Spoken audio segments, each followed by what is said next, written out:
Good morning, folks. Scott Watts here at Watts Way Farms.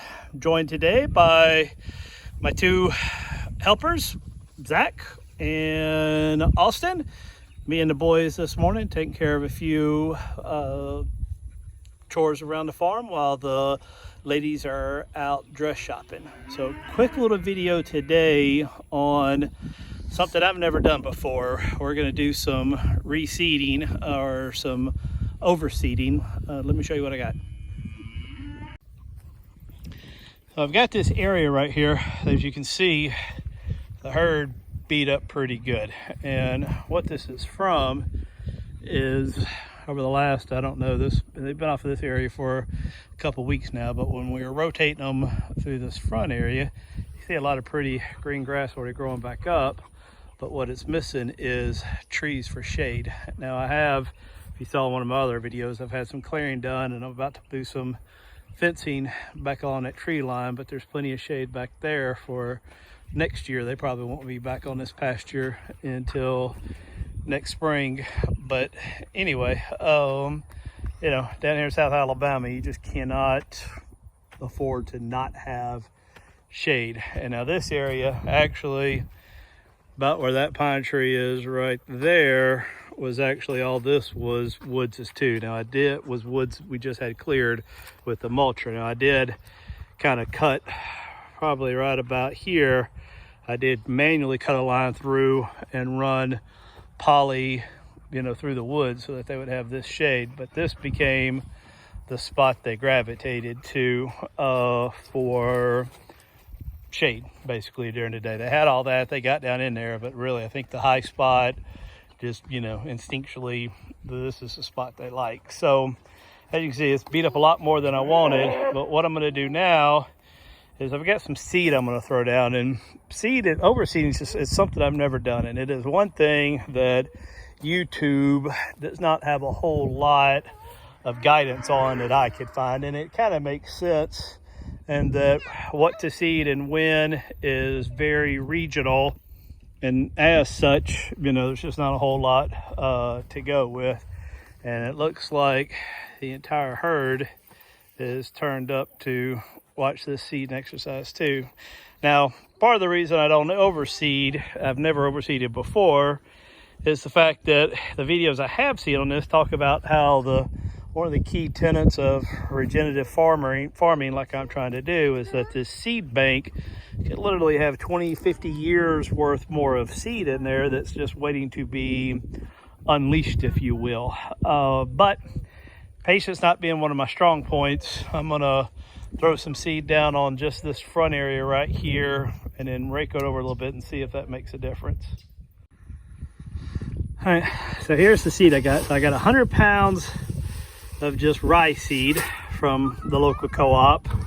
And then I bought 50 pounds of, this is crimson clover, red clover seed, in these 2 5-gallon buckets. And I'm gonna very unscientifically mix this. I figured since I got twice as much rye, and now I'm not putting this whole, what is this, 150 pounds of seed out right here. But I figure I'll take a scoop of rye,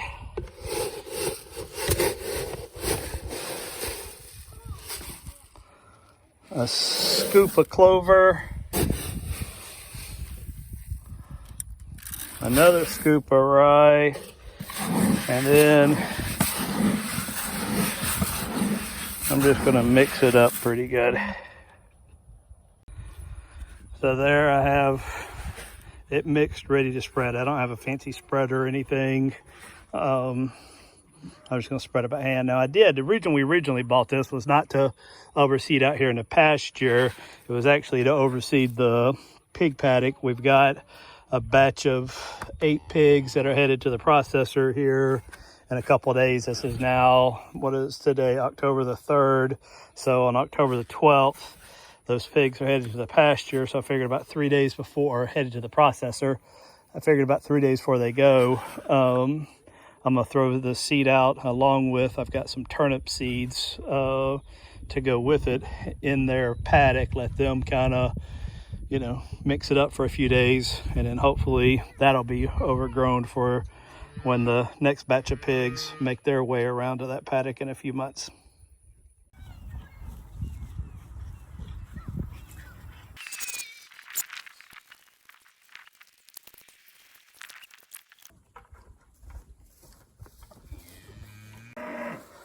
So a very unscientific spreading of that seed. I am sure there is a recommended coverage rate and all that, but we just spread it.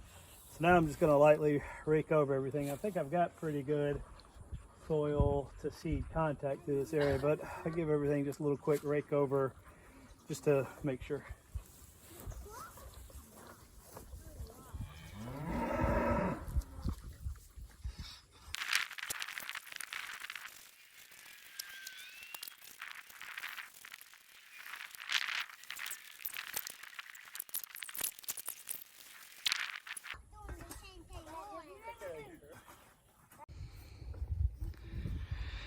Okay, so here it is. It's down. It's been raked over. It's actually starting to sprinkle right now, so perfect timing. Get some water on it. And again, I don't know if I went too shallow, too deep, put it out too thick, put it out too thin. I have no idea how this is going to go. We're going to find out. It's October the 3rd now, so I'm going to touch base on this video, wrap it up in a couple weeks. I don't know what the germination is on this. I'll probably look that up, and then whenever that is, couple 3 weeks down the road, we'll do it again. I'm standing here in front of this pine tree, kind of doing a side by side, and I'll do the same thing in 2 or 3 weeks so we can see the difference. Now, one thing to note, and it may impact the growth of this, I don't know. I mean, the ground's not too compacted. I mean, if you look over here at my herd, I mean, there's probably nothing to scale to put them to, but these are dexters. I have small cows. I mean, they're about half the size of your big commercial Angus, so they don't compact and just tear up the soil like these big cows do. They do, mock it up a little bit, but nothing crazy. But one thing that I thought as I was raking this out is, because this was their favorite spot, there's a pretty heavy concentration of manure and urine in this spot just from being here. And is that gonna help the seeds, hurt the seeds? Again, I don't know. We'll see in a couple weeks. Okay, so here's the 1 week update, or almost 1 week. It's been 6 days. I put this out last Sunday, and it's now Saturday, the following Saturday. So as you can see, it looks like it's coming up pretty good. It rained a good bit. I mean, a whole bunch right after I put this out, like that evening and the next day. So I was actually a little worried that it rained so much that it might have washed this away, but that doesn't seem to be the case. It seems to be doing pretty good.